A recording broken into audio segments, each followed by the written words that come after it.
Since 2015, Jared Stillman has rocked Nashville sports. That team freaking stinks. And now he's back. The takes are hotter than ever. I mean, let's be honest, he just can't coach. Welcome to Stillman and Company. Stillman and Company on the 440 Sports Network here today. We are presented by Hiller Plumbing, Heating, Cooling, and Electrical. We are on YouTube at Stillman and Co. I do just want to tell everybody my voice is absolutely shot. And I did wonder when I started, like, am I going to be able to hide this? Am I going to be able to? 2 nights ago, started feeling my voice starting to shake a little bit. And I was clearing it at night, all that kind of stuff.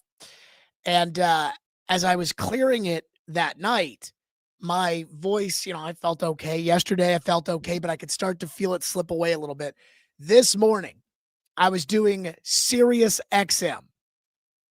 And at 5 a.m. Central Time, when the show started, the intro comes in and it's, in for DA and Babchek, here's Jared Stillman and Jeff Schwartz. And so I tried to just drop the hammer to start the show, just to be like, all right, like I normally would, Stillman, I cannot hit it. I can't hit it. And so I did 3 hours this morning with just a shot voice, and I've got the tease and everything else. And so we're going to make it through this today because that's what I promise. And the takes are going to be the same, but goodness gracious, my voice is shot. Thank you, TDG, who says hit the like button. And I was going to play for you guys the beginning, but it just was so bad. I texted Caroline this morning and I said my voice was absolutely shot. And I don't know if it's like something that Jack got and is given to us because our son is a walking petri dish and just gets both of us knocked on our ass all the time. Or if it's just not doing 4 hours on the radio every day and now doing everything with Sirius that I've been doing on top of this show has strained my voice. I don't know. This has never happened to me. In 15 years, this has never happened. So it is what it is. And I'm going to tell you, we probably won't have a show tomorrow just because, again, it's just, I don't know what to tell you. Okay. But regardless, as I always say, we have a show to do today. And there's been some chatter surrounding the coaching search for the next Tennessee Titans head coach. Jonathan Jones at CBS put out a list the other day. After all, it is kind of list season. Who's going to be a person of interest for that job? Who's going to be a person of interest for this job, etc. And Jonathan Jones at CBS said, quote, I would anticipate Chiefs offensive coordinator Matt Nagy and former Packers and Cowboys head coach Mike McCarthy to get long looks in Tennessee based off of their relationships with Titans GM Mike Borgonzi and president of football operations Chad Brinker. Defensive coordinators like Jeff Hafley, Chris Shula, and Jesse Minter have been expected to get interview slips as well, according to sources. And that tracks with much of what everybody else has said when it comes to the Titans.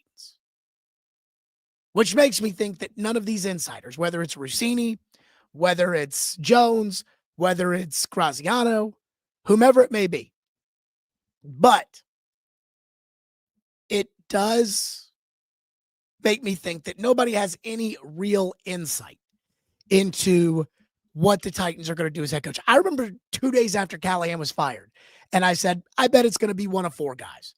I think it's either going to be Matt Nagy, Arthur Smith, Mike McCarthy, or Mike McCoy. And now I think Mike McCoy's out, but you never know with Amy, who is an absolute just loose cannon, and we all know it. But what a list does, and I think this is hilarious, and I really do hear Floyd in my head when all this stuff starts going on. What a list of names like that does is it gets everybody who doesn't really know these guys just going at one another with these really strong opinions about, oh, no, I don't want that guy. Oh, God, Jesse Minter, woof. No, thank you. And I'm just here to tell you, I don't know anything about these guys.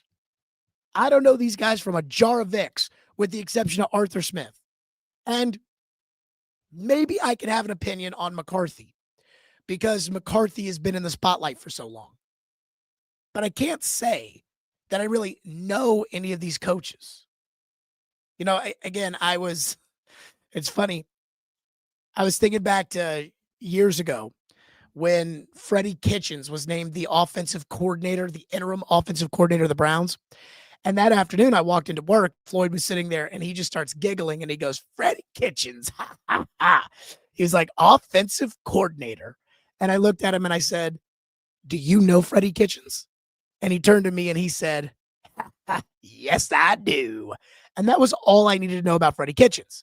At that point, I knew somebody who knew Freddie Kitchens was telling me, hey, Freddie Kitchens kind of a boob. Now, they ate that shit up in Cleveland there for a second, but he was a total boob. And it was a total train wreck, and he sucked, and so on and so forth. When you know somebody, and again, I don't know these guys. I don't know Jeff Hafley. I mean, I know he coached at Boston College. I know he's the D coordinator of the Packers. I know that, but I don't know anything about him. It doesn't take long once you start observing somebody or once you start studying somebody. It doesn't take long to realize what they're about. For instance, it didn't take long to learn that Rand Carthon was a bullshitter or that Brian Callahan was a pushover. But it's not like I had any clue about any of that before they were hired because I didn't know them. I didn't know Rand Carthon when he was the vice president of personnel with the Niners. Now I know Rand Carthon, and I think he's a dope. I didn't know Brian Callahan when he was the offensive coordinator of the Bengals. I remember there was a video of a press conference he did where he was like, the team that throws the ball the best is going to win. And everybody here was like, oh, yes, that's our guy. Throw the ball down the field. I was like, what? Come on now. Give me a break. But everybody ate that shit up. And the truth with Brian Callahan was he's a pushover. Nice guy, but he doesn't know what he's doing. And then let me say the second thing about hiring a coach. When you hire a coach, you are not hiring the team that they currently coach, and you are not hiring that side of the ball. So if you hire Joe Brady, you're not getting Josh Allen, just like you didn't get Joe Burrow when you hired Brian Callahan. Yes, coaching matters, but every good coach will tell you that players matter more. So with that, I want to jump into kind of some of the coaching thoughts, the rumors that are out there, without telling you that I'm all in on a coaching candidate or I'm all out on a coaching candidate or anything when it comes to these coaching candidates, because again, I don't know these guys. So the first thing, and Daniel says, I have faith in Borgonzi's blueprint. So I'm glad you start there because that's where I'm going to start. I am going to start from the new Matt Nagy piece in The Athletic.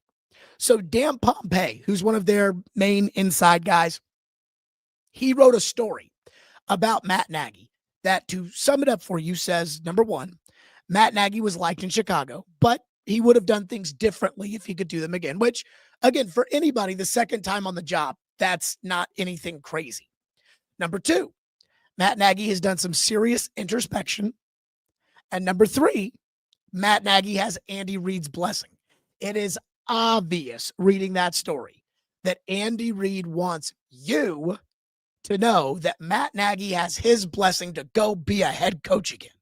Now, there are some people that are believing that Andy's trying to sell Nagy as a head coach because he's going to fire Nagy if he doesn't get a head coaching job, but that I don't know about. The article in The Athletic kind of came off to me as a propaganda piece. Again, I'm not calling out Dan Pompei. You can only write what they want you to write. And when somebody says, hey, we want to bring you inside the Chiefs facility to do a story on Matt Nagy, you can only do what they say. But it humanized Matt Nagy. It kind of gave you the blueprint as to what Matt Nagy would do differently from his time in Chicago and explained why things didn't go well in Chicago. It was, I thought, very telling. Again, I thought it was a Matt Nagy propaganda piece. So nothing in the Matt Nagy propaganda piece moved me one way or another about my feelings towards Matt Nagy. I also have not had some sort of anti-Matt Nagy feeling. But there is one thing in this piece that, again, I think was trying to show us that Matt Nagy is likable, Matt Nagy is valuable to Andy Reid and the Chiefs and everything else, and that Matt Nagy has learned from his mistakes. None of those three things, by the way, I know, because I don't know Matt Nagy. But there was one thing in that story that was a little nugget that when I read it, my head kind of went up. And I was like, oh. And it was this nugget. According to Dan Pompei, quote, Nagy tries to develop young assistant coaches on the staff, hearing mistakes he made in conducting mock job interviews. That sounds so lame, by the way. But hey, whatever helps. He has helped Chiefs executives too. When then assistant general manager Mike Borgonzi prepared to become a general manager, he and Nagy talked through scenarios and bounced ideas off one another. Borgonzi became general manager of the Titans in 2025. That was telling, because what that does is that tells us that Mike Borgonzi and Matt Nagy get along, like each other, and respect each other professionally. At least that Borgonzi would go to Nagy and would say, what do you think? That is important. I know you don't like that, because I know you people don't like Matt Nagy, although I don't have an opinion one way or another on Matt Nagy. But I'm just telling you, that says Mike Borgonzi likes Matt Nagy, has respect for Matt Nagy, and I wonder if he had the final say, would Mike Borgonzi want Matt Nagy? Again, Daniel says he has faith in Borgonzi's blueprint. I have to ask, are we sure that Mike Borgonzi is the one making the coaching hire? So if you told me today, Amy Adams Strunk has said to Mike Borgonzi, you pick the coach and then I'll approve it. You know, you pick the coach and I'll give it the thumbs up or I'll give it the thumbs down, which is what a lot of owners do. That's what it sounds like their committee did with Rand Carthon and Brian Callahan, which was, Rand, you pick the coach, and we all like Callahan. Yep, sounds good. Rand, you want this guy? Okay, yeah, let's hire him. That's what they're telling people happened. I don't know if that's what actually happened or not, but that's the sentiment I get. If she does that for Borgonzi and says, Mike, you pick the coach and thumbs up, thumbs down, then I think Matt Nagy is going to be the coach. But that's a big assumption that it is Mike Borgonzi's call to make. And for some reason, I think too many of you, like Daniel in the comments, I think too many of you are jumping to that assumption. Because when it comes to that assumption that Borgonzi's making the call, I have to ask, did Borgonzi make the call on firing Brian Callahan? Because all of the reporting says they didn't want to fire Callahan. Amy wanted to fire Callahan. And when the owner says, fire the coach, you get, as a general manager, or in Brinker's case, president of football operations, you get one crack at it to say, well, Mr. Stillman, I don't think that's a good idea. And then if the owner responds with, nope, fire the coach, then you are firing the coach. That's it. And that's what happened here. And then the second thing, again, we assume this is Borgonzi's decision, right? Borgonzi, according to all the local scribes, apparently everybody's supposed to know this. I don't know one way or another. But Borgonzi is in charge of the roster. At least that's what they say. You know, Amy tasked me to come in and build up the roster. But he didn't say, Amy tasked me to pick the coach. And when they fired Brian Callahan, they released a statement. And the statement was attributed to Chad Brinker. And when they had the press conference after they fired Brian Callahan, Who did most of the talking? Chad Brinker. So again, you guys are telling me that they're going to, it's going to be Borgonzi's call. I think that is a big assumption because again, it doesn't sound like Borgonzi had anything to do with the firing of Brian Callahan. So that's the first thing. I do want to tell you all about Hiller Plumbing, Heating, Cooling, and Electrical. They are the presenting sponsor of this program. I just freaking love them. They take great care of my home. They can do the exact same for you. Hiller has been in business since 1990. They are family owned and operated with 100% satisfaction of happy you'll be or the service is free. If a customer is not pleased with the work performed, Hiller will make it right. Learn more at happyhiller.com with professional, experienced, trustworthy technicians who come into your home and leave it clean and better than they found it. Care is their core value, which means that they believe that when they care about others, everybody wins. They'll take care of the customer on every job, every time. That's Hiller Plumbing, Heating, Cooling, and Electrical, proud supporters of the Preds, the Vols, and Vandy. Hiller, call the Happy Face Truck today. So that's the first thing on the Nagy front. And when it comes to Matt Nagy, the only thing I took out of that athletic story that opened my eyes was clearly he and Borgonzi are friends. Not, well, they work together, because sometimes you can work with somebody and you could say, holy shit, I'd never want to work with that guy. Or if I was in a position of hiring, I'd never hire that guy. Like, if I became a program director at a radio station here in town, I'd hire Robbie and Rex Road. There are other shows I've worked with I wouldn't hire. So I wonder, does Borgonzi really love Matt Nagy? And apparently the answer is yes. Or at least Nagy prepped Borgonzi for his general manager interviews. And apparently he got it. So good for him. There are a couple other coaching nuggets I want to get to, and then we will get to your reaction. In fact, one person put in the chat, Derek said, why not consider Josh McDaniels? While Vrabel receives a lot of credit for the Patriots' turnaround, I believe Josh McDaniels has had a more significant impact than is commonly recognized. So after last night's Monday Night Football game, I think it's pretty safe to assume that Drake May is going to be the NFL's MVP. And I got to say, I didn't see that coming. But I do think we need to have a discussion about Josh McDaniels. Because I asked this question. Are we sure Josh McDaniels can't be a head coach? And I know Josh McDaniels was awful with the Cutler and Tebow situation 15 years ago in Denver. But that was 15 years ago. People change over a 15-year period. And the reason I have to ask, are we sure Josh McDaniels can't be a head coach, is because Pete Carroll is about to go 2-15 with the Raiders. And I know Pete Carroll is not a 2-win coach. I know Pete Carroll's old. I'm sure Pete Carroll's lost his fastball. I know Pete Carroll is not a 2-win coach. And when it comes to trust in these coaches and knowledge of these coaches, remember who is in your front office.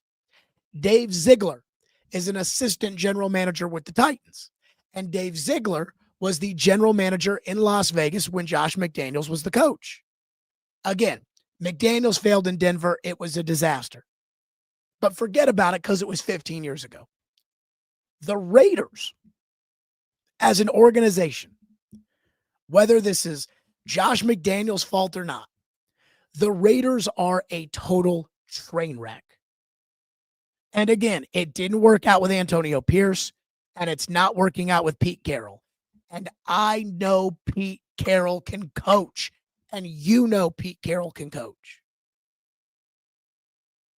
So given what Josh McDaniels has proven this year by coaching up Drake May, it's obvious if you give him elite clay, he can mold it. And you people out there think that Cam Ward is elite, or at least an elite talent, or as I would say, elite clay. That is worth noting, that if McDaniels is able to develop a quarterback, and we pin everything that happened in Vegas on the fact that the Raiders are a clusterfuck of an organization, and we know Amy would love to screw Mike Vrabel over, I think it is reasonable to wonder aloud about Josh McDaniels. If we were having a conversation right now, if you worked for the Titans, if you were the ultimate decision maker as far as the head coach was concerned, and we were kicking around names, would you not go to Dave Ziegler and say, Dave, the fuck happened in Vegas? Why did Josh McDaniels suck so bad when he was in Vegas? Why did you guys suck so bad when you were in Vegas? And there's a chance that he could say, like, hey, he wasn't a very good coach. You know, he's a good coordinator, but he locks himself in his office and he can't communicate with the whole team. There's also a chance that he'll say that bowl cut fuck screwed everything up. And I think that, again, we've seen enough evidence from the Raiders to think that that is legitimately possible. So I would just keep that in mind. The second coach, or I should say third coach, I want to hit on here, used to coach with Josh McDaniels, and that is Brian Flores of the Vikings. Boy, there's a lot of talk about Brian Flores. And yet, I think there's one thing everybody has to understand, and this is not fair, it is reality. Brian Flores is not a candidate. And the reason that Brian Flores is not a candidate is twofold. Number one, he's suing the NFL. So that's not a good look. Hey, we're taking out hundreds of millions of dollars of loans from the NFL, and now we're going to hire a guy who is suing the NFL and is trying to make us change how we operate our business to be the leader of our organization. But that's not why I wouldn't consider Brian Flores, though, again, I am smart enough to know that I'm not going against the shield on that one. I wouldn't fire Brian Flores because of this. I understand Brian Flores' anger when it comes to the lawsuit and the unfair practices and probably some of the discrimination that he feels like he has felt in his career as a minority assistant coach. But what Brian Flores did was he betrayed the trust of the owner by going into the yacht conversation he had with Stephen Ross. Brian Flores broke a serious trust bond with that owner.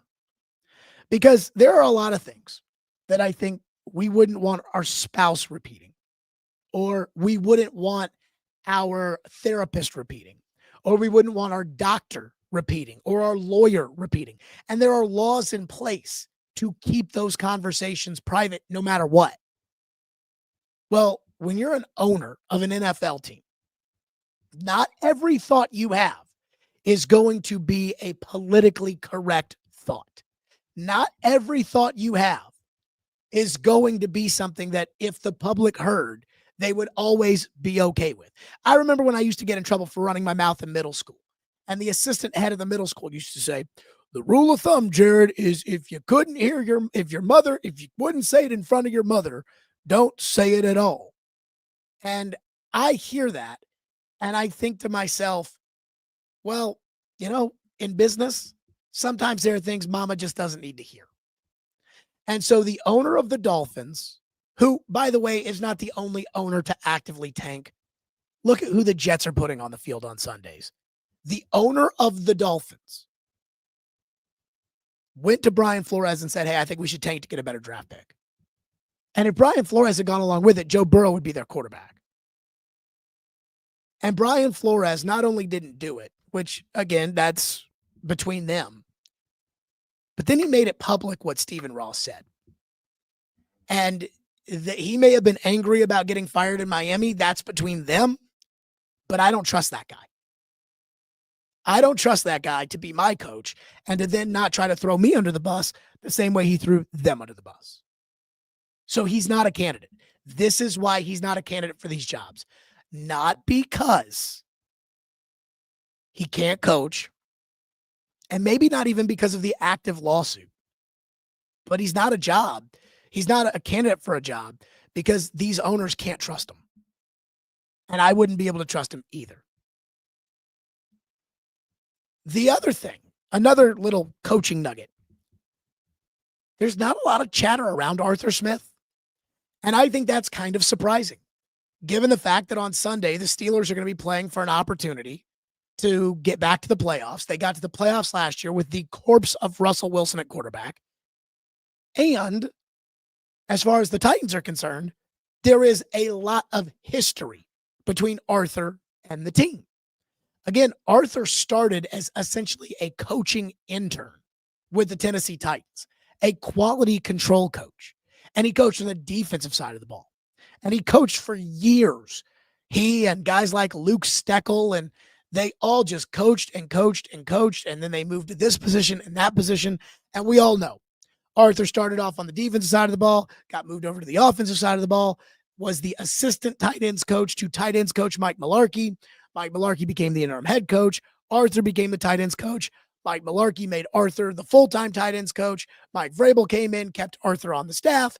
Then Matt LaFleur went to Green Bay. Arthur Smith became offensive coordinator. So Arthur has a lot of history with this organization.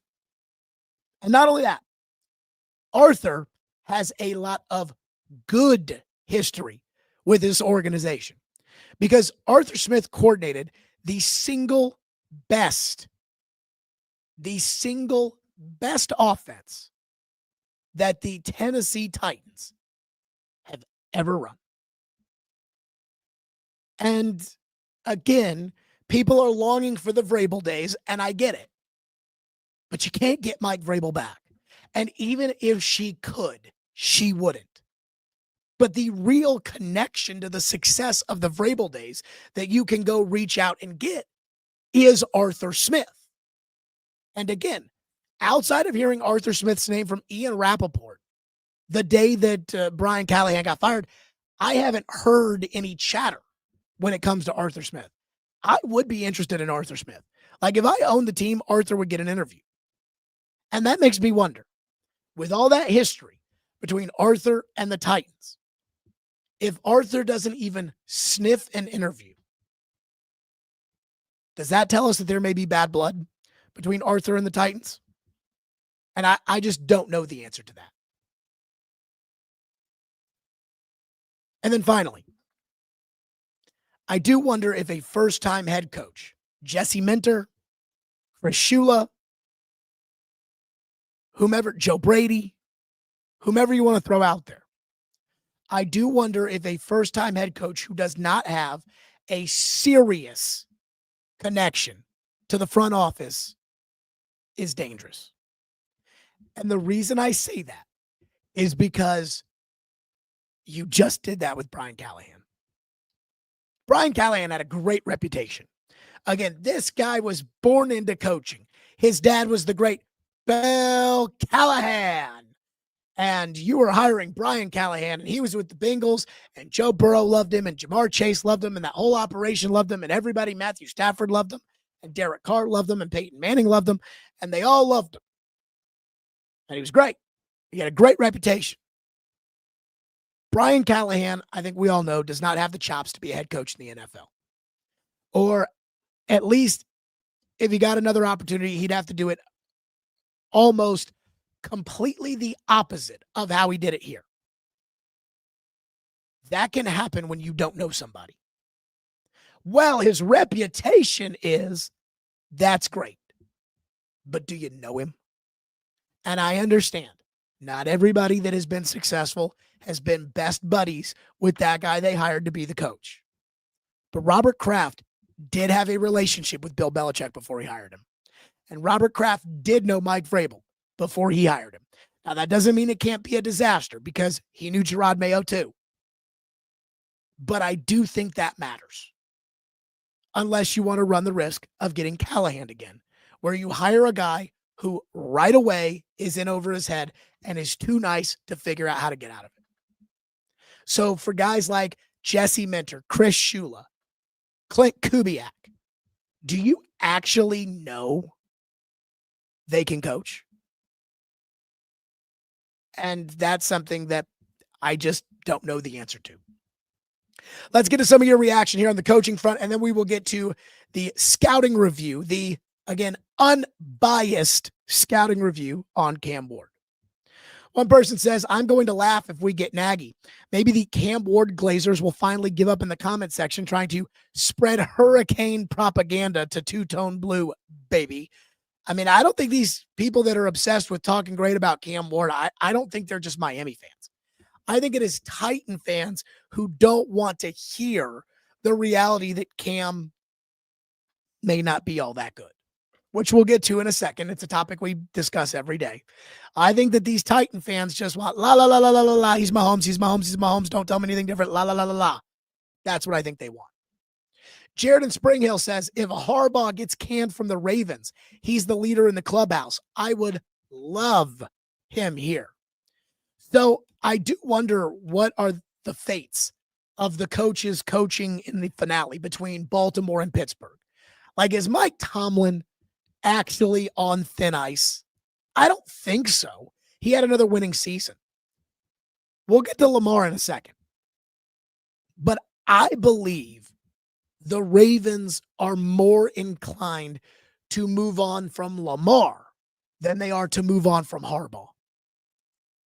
If John Harbaugh came available, I absolutely would want him to coach the Titans. Again, I don't know him, but he's got the track record that makes me think he could be a good. I mean, I would absolutely interview him if I owned the team. I can't tell you I'd hire him because I don't know him, but I would absolutely interview him and vet him, and I'm sure everybody else would too. And I'm sure there's probably a better job with more stable ownership, with a better quarterback than Cam Ward and the Titans. So that's the first one on the Harbaugh front. Let's get to TDG. He says, we can't mess this higher up. To be fair, I'm taking a retread, not an up-and-coming guy. Man, this sounds like Brian Callahan, and that was in relation to Matt Nagy. Well, Matt Nagy is a former NFL Coach of the Year, and you may give all the credit to Vic Fangio, or you may give all the credit to Mitch Trubisky, which nobody does, but at the end, he did win Coach of the Year in Chicago. Brian Callahan could coach for 100 seasons and would never win Coach of the Year. So I don't think that Matt Nagy reminds me at all of Brian Callahan, other than the fact that they're offensive coordinators and they didn't call the plays to the head coach who does call the plays. In fact, I think you were trying to get like a Matt Nagy type coach when you hired Callahan, and you got a bozo coach. Daniel says, would Borgonzi pick Nagy over Stefanski or Tomlin if they both became available? So again, I think I heard somebody say that Tomlin, if he were to leave the Steelers, would be the pick for the Giants. That's who I think they would look at. And when it comes to Stefanski, I mean, look, I know Stefanski's a two-time Coach of the Year. I think Stefanski has done some boneheaded shit this year in Cleveland. I am not high on Stefanski. But maybe they'll take a run at Stefanski. Do they know Stefanski? And I don't know the answer to that. Daniel also says Brinker was part of the Callahan choice. Borgonzi better get to pick the next guy. Well, you just saying that Borgonzi should get to pick the guy the same way that Paul said that Borgonzi should get to pick the guy, that doesn't mean that he gets to pick the guy. Like, I know you're like, well, I think Borgonzi should pick the guy. Okay, well, noted.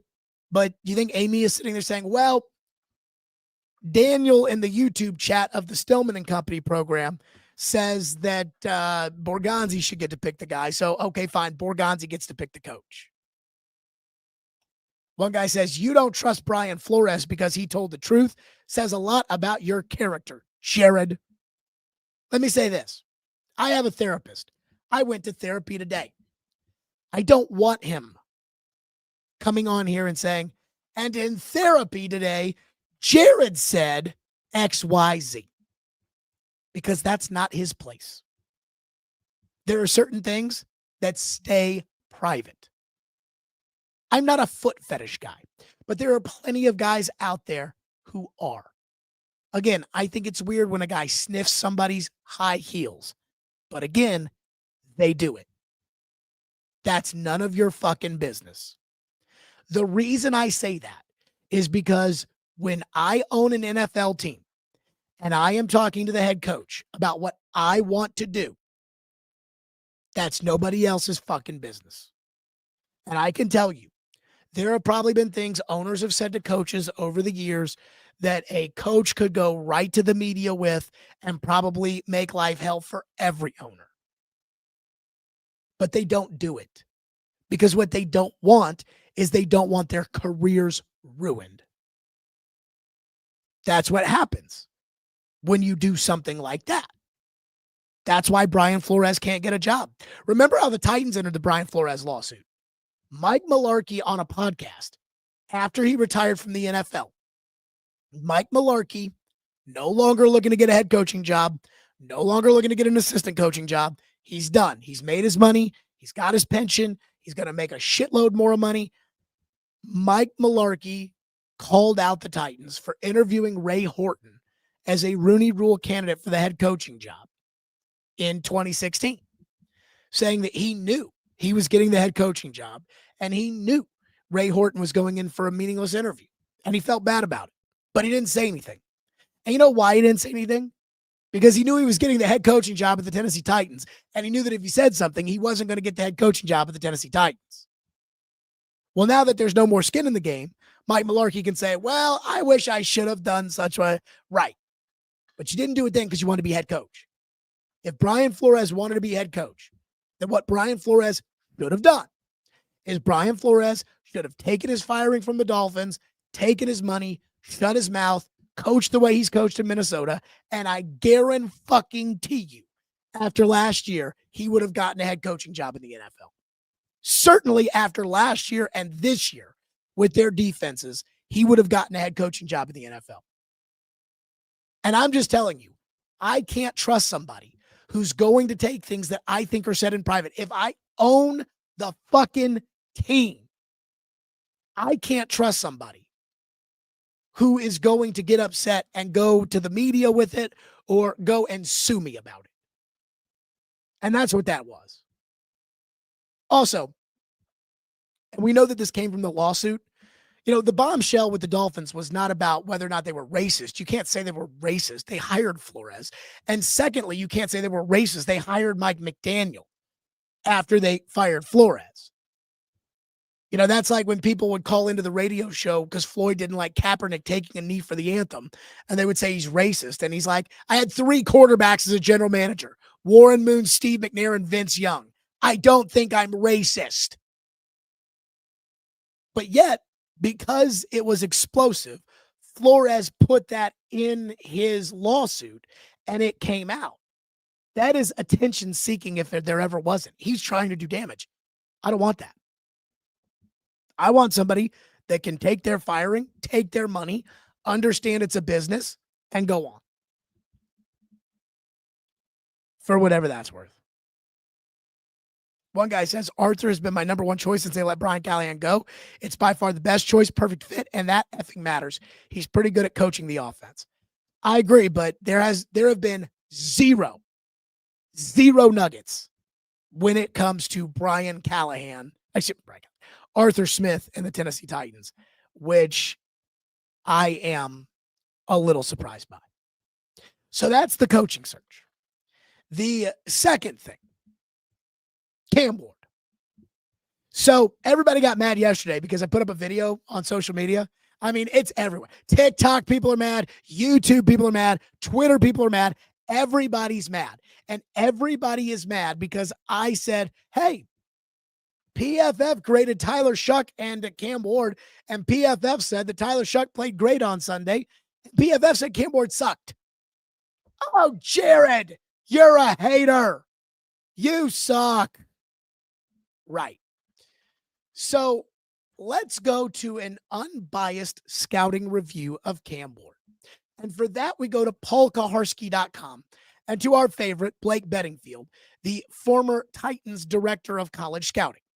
Blake Bedingfield, in 2 separate instances, said essentially the same thing about Cam Ward, which is, quote, the first one was, Ward still shows flashes of arm talent and playmaking skill, but he is also continuing to struggle with ball security in the pocket and misses with wide receivers who are open. His biggest issues are his technique and fundamentals. That was the first one. The second nugget from Blake was Ward showed flashes all season, but he also showed fundamental and technique and consistency issues that need to be fixed in the offseason. And I think a lot of people will hear that need to be fixed in the offseason, and they will just assume, oh, well, he'll fix it in the offseason. But again, what is the issue? What is the word that Blake keeps using when it comes to Cam? Fundamentals. And that's what bothers me about the entire Cam Ward drafting, Cam Ward developing, and the hope and expectation of what Cam Ward will be that we've been through over the last year. Again, we came into this talking about the draft a year ago when the Titans secured the number 1 pick, and the assumption around the league and including around Titan fans was that the quarterbacks in this class were not very good. I talked to one former general manager and I said, are Ward and Sanders any good? And the former general manager said, I like Ward, but he's got some things he's got to work on. And that was not take him with the number 1 pick. I watched Cam's tape and I kept seeing things with Cam that I liked. I'm like, he's got that backyard football ability, that Mahomes ability. He's got that backyard football ability you can't coach. Russell Wilson had it. Johnny Manziel also had it too. But he's got it. And you cannot coach that. But he's not very accurate. He does not totally take care of the ball. And the one thing that really bothered me too at Miami was he'd be staring at a blitz and he wouldn't adjust. He would just kind of wiggle away from pressure. And I'm like, yeah, you can't do that in the NFL. You can do that in the ACC. You cannot do that in the National Football League. And I say this because, again, the word is fundamentals. And this is what happens when you take a quarterback number 1 overall who is not worthy of a number 1 selection. Again, not all number 1 picks are the same. Eric Fisher was a number 1 overall pick at tackle, but he is not as good as a number 1 overall pick like Andrew Luck. But that's what it doesn't matter because, again, the label is number 1 pick. The number 1 pick should be one of 2 things when it comes to fundamentals. He should either A, be fundamentally sound, like an Andrew Luck was, like a Joe Burrow was, like a Trevor Lawrence was, or he should have such obvious talent, again, these high-end traits, that you're willing to risk the fact that he may not develop in order to one day have this super talent that you can unleash on the world. Think of Cam Newton. Cam Newton had unbelievable size, unbelievable speed, unbelievable arm strength. So the question was, how much development can you get out of Cam Newton? But that size and speed and arm strength can play in the NFL. I remember what one scout said about Anthony Richardson before he was drafted. And again, Anthony Richardson absolutely needed development. And even if you're my biggest hater, you know that I said that. But one scout came out and said with Anthony Richardson, think of Michael Vick with Brett Favre's arm. Now, the Colts have done a terrible job of developing Richardson, and maybe Richardson mentally is not committed enough or smart enough or whatever you want to say in order to become that kind of player. I don't know exactly why it didn't work out in Indy. I wasn't there. But if you can get Brett Favre's arm with Michael Vick's feet, you take it. Like, that's what you want one day. Cam doesn't have Michael Vick's athleticism. Cam doesn't have Cam Newton's size. Cam doesn't have Brett Favre's arm. Cam, quite frankly, never had that kind of talent. Michael Vick had that kind of talent. Peyton Manning was 6'4" and always had great fundamentals. Cam Ward in a typical draft is a mid-first round pick, just like Bo Nix and J.J. McCarthy. But the Titans convinced themselves that he was transcendent. And they convinced their fan base that he was going to be transcendent. And that's not what Cam is. Again, the fundamentals are the issue. And that's why this reminds me so much of the housing bubble and the 2008 financial crisis. Because the fundamentals of the AAA mortgage-backed securities ended up being all crap. Basically, you're telling people we've got a gazillion dollars in these government-backed AAA will never fail great credit bonds. But the truth is, most of those mortgages were all bull crap to people who couldn't pay them. And everybody, the banks, the lenders, the brokers, everybody buried their hands in the sand and wanted to believe that the housing bubble would never burst. And at the end of the day, the reason that it didn't work is because all the mortgages that were given out were given to people who, if everything was done correctly, would not have been able to qualify for a mortgage. Cam Ward never qualified as what you're used to seeing the number one pick in a draft being. Josh Allen went 7th overall, but Mel Kiper had him as the number one quarterback, said the Browns should have taken him number one overall. And again, Josh Allen has elite size and elite arm strength and elite athleticism. Cam doesn't have that. Andy Reid didn't take Patrick Mahomes number one overall, but Andy Reid also didn't let Patrick Mahomes play for a year because he had to hammer down his fundamentals, but he saw Brett Favre's raw ability. What is it for Cam? Cam has those flashes of Mahomes, like the Mason Kinsey throw. But that's it. Like that's all he's got. And that is not how you fundamentally build a roster, is to take a guy as the franchise savior who isn't talented enough and isn't fundamentally sound enough to be able to carry the franchise. And that's the disconnect that I have with everybody out there who thinks, oh my God, Cam Ward is that dude. He's just not that good. And that's the problem. The distinguished gentleman says Cam has historical stats in college football history. Yeah, so does Shedeur Sanders, and he's not very good. So does Case Keenum, and he's not very good.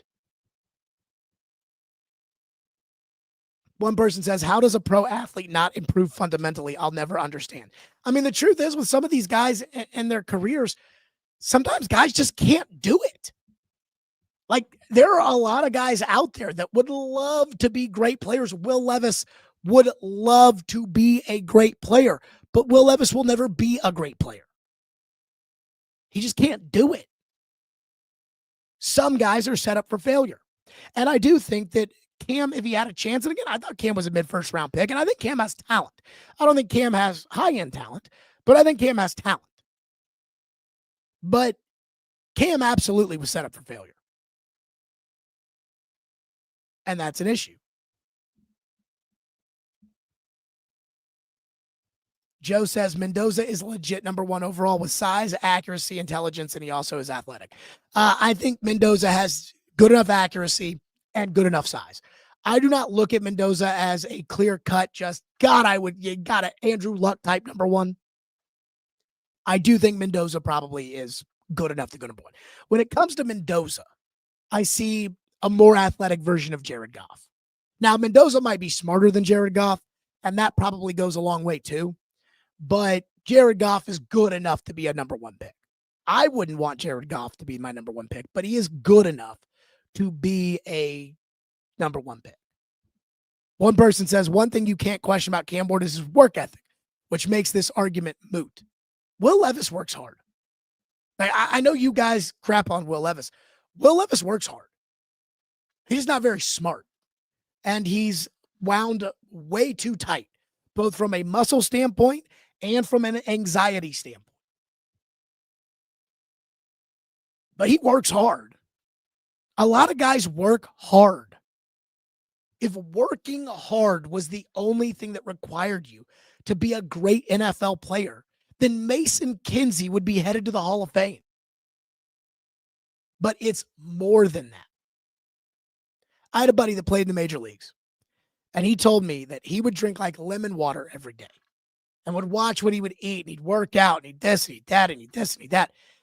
And he would have dudes that would show up. He said every team I played on had a dude that would go out banging chicks until like 4 a.m, ripping shots, show up hungover with a McDonald's bag and an orange juice, and go 2 for 4 with a double and 3 RBIs.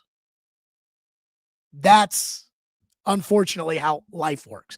I mean, think about Babe Ruth. That fucking guy would sit in the dugout, drink bourbon, eat hot dogs, and go out and go hit 4 home runs. Couple of NFL topics I'd like to get to. Number one, Monday Night Football last night. How about that? The Falcons beat the Rams. And here's what I wonder.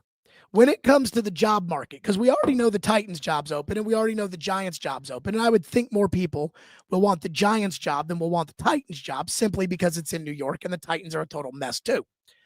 But we already know that there's going to be 2 open jobs, Tennessee and New York. Cleveland, number 3, probably comes open.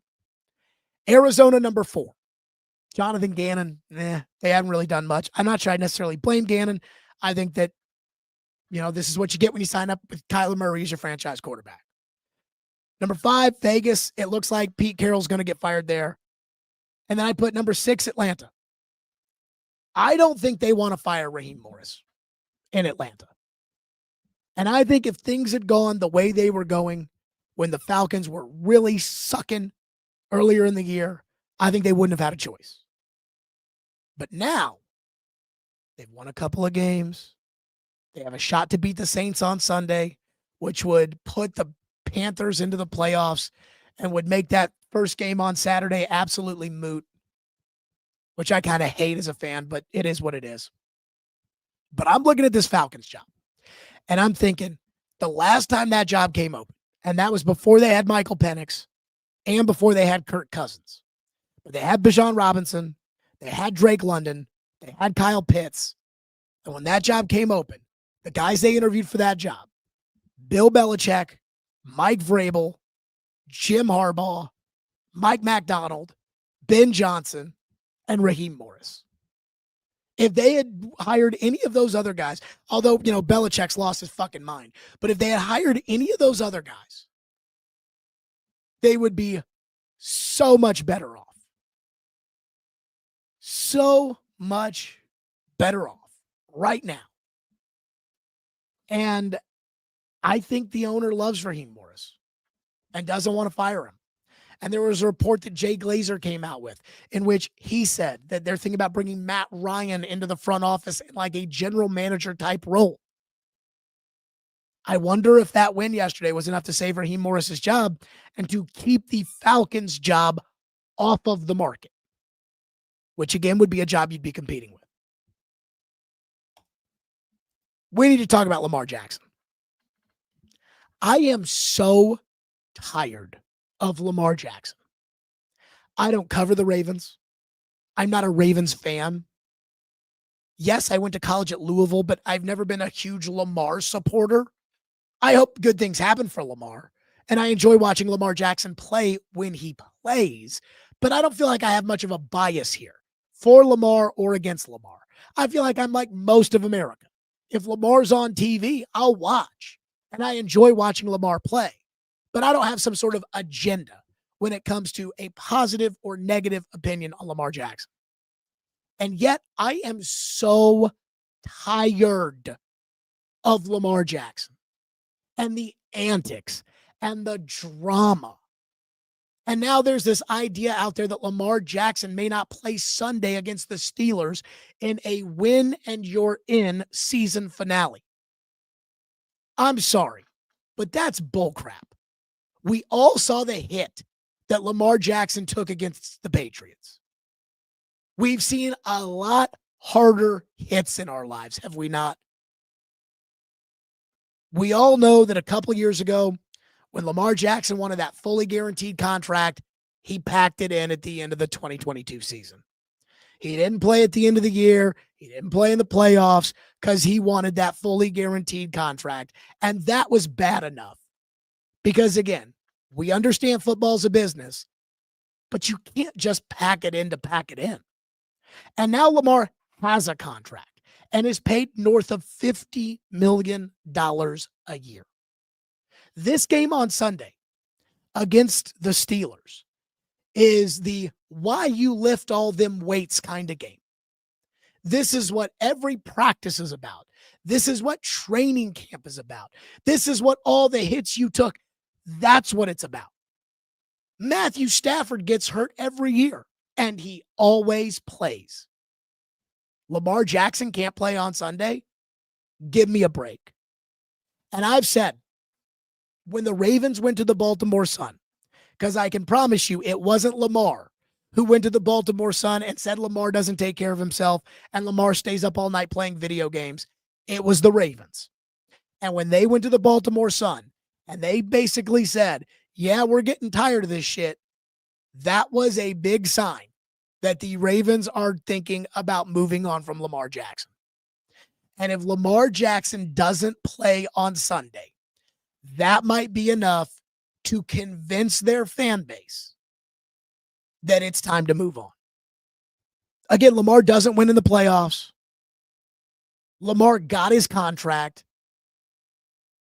And for the second time in the last 3 years, it feels like Lamar is packing it in at the end of the season because either he's soft or he doesn't care enough.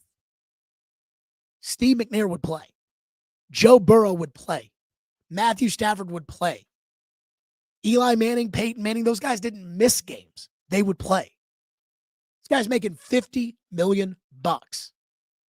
And he's okay with the season riding on Snoop Huntley? Give me a break. And here's what I think would happen. Like, this is what I think the ideal trade would be. I believe a deal with the Jets for the number 3 overall pick. So we know, again, the Ravens are getting fed up with Lamar Jackson.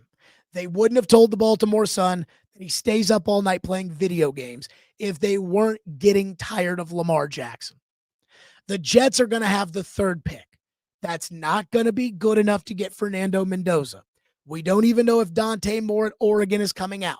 So this is at most a 2-quarterback draft, and the Jets are probably going to be picking 3rd.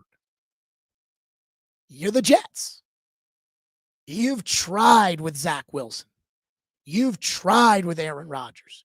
You tried with Justin Fields. You tried with Sam Darnold. You tried with Geno Smith. You've tried and tried and tried. And the owner is impatient and they want to win, and this is New York.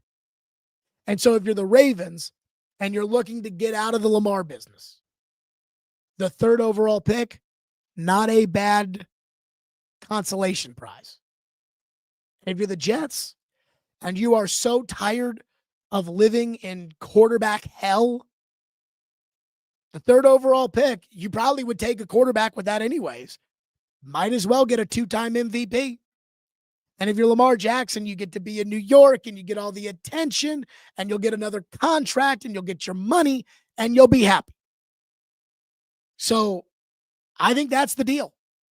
Lamar to the Jets for the 3rd overall pick. And if you want to throw in an extra 2nd or something just to make whatever, if you want to trade chart, but I think it's the 3rd overall pick.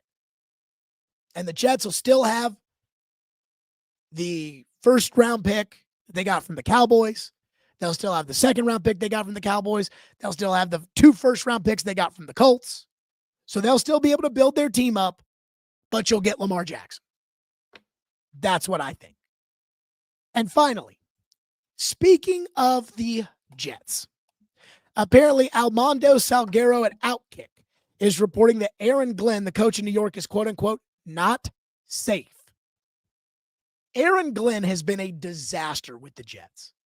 And I think it's crazy how a head coach who played in New York can handle the entire daily operation so poorly and make the kind of headlines that Aaron Glenn makes. It's as if he had no idea what the job of head coach entailed, took the job, and doesn't realize, in New York, the things you say get magnified a little bit more than Jacksonville. But I don't think the Jets are going to fire Aaron Glenn. And I'll tell you why I don't think the Jets are going to fire Aaron Glenn. The owner, Woody Johnson, made it obvious at the owners' meetings when he said, yeah, I got all the faith in the world in Aaron Glenn. We just can't complete a forward pass. He made it obvious what he's going to pin the blame of this season on. And that's going to be on the quarterback. And so he's going to rationalize with himself, we just need to get a quarterback. We just need to get Aaron a quarterback, and then you will see. Which, again, takes me back to trading for Lamar Jackson. What these dysfunctional franchises, what these inept owners cannot understand is that when you've got a guy in your building, you need to know after a year whether or not that guy can do the job. The Titans are an example of an inept franchise that could not look at the guys they had in the building and realize Ran Carthon and Brian Callahan didn't deserve second years. Mike Vrabel knew it. He didn't want any part of Ran Carthon after that first year. But the Titans couldn't figure that out. Dysfunction. And what these teams do is they're afraid of looking bad. They're afraid of, oh my God, if we fire a coach after 1 year, we'll look so bad. And they'll say, wow, they fired 2 coaches in 2 years and they're dysfunctional. And guess what? The New England Patriots fired 2 coaches in 2 years. Are they dysfunctional? Oh no, they're going to be 14-3. The San Francisco 49ers fired 3 coaches in consecutive seasons. Jim Harbaugh, Jim Tomsula, and Chip Kelly. You know who they ended up with? Kyle Shanahan. Would you like to be the Niners? Again, the inept teams end up doing dumb things because they're afraid of looking dumb. If you've had Aaron Glenn for an entire year in your building as your head coach, you know whether or not he has it in him to be able to build a winner. And everything I've seen, again from the outside, but everything I've seen makes me think Aaron Glenn doesn't have what it takes to be a good coach. But again, this is the Jets. And so the Jets will do what the Jets do, and they will retain him just because. And then they'll pick a quarterback, and then 3 weeks into next year, they'll fire Aaron Glenn, and then they'll go get a coach who has no connection to the quarterback that they went out and got. Unbelievable. All right, that's it for us, everybody. Have a great day. Thank you to Hiller Plumbing, Heating, Cooling, Electrical, 440 Sports. I'm going to go rest up the cords. Stillman and Company. I might see you guys tomorrow at 2, but I probably won't. We'll see how the throat feels right here at 440 Sports.